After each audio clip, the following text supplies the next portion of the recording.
Alrighty, up next is our vertical push. So there's two main ones we can work with here. This is one of the ones that, unless you have like a really good amount of strength, it's going to be a little bit more difficult to do. So like option one, you could do some handstand push-ups if you had the strength to be able to do it. Second, you can basically come down into that pike position and just basically go shorten range of motion. Try to keep your feet nice and close. You're bending your elbows, blocking the mud, and then repeating that one through. You can also basically come down into a push-up. Just do your standard push-up, lock out the arms, and as you're coming, basically push away from whatever you're using on the floor or whatever kind of or platform you're on. Push yourself backwards, come down into the push-up, and you're also going to get a little bit of work above the head with that one.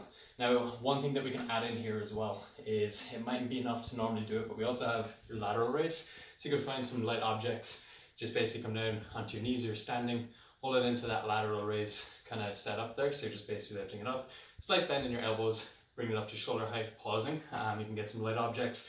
Alternatively, we can superset these two, because the first one, if you're using the push-up variation, isn't going to quite take your shoulders to their close enough to failure. So second, what we can do is a setup. It's pretty much like nearly a plank position where your elbow's going to be in a little bit more close. And then from there, you're just basically pushing your elbow away, your body's turning, you're coming back, and then reaching out.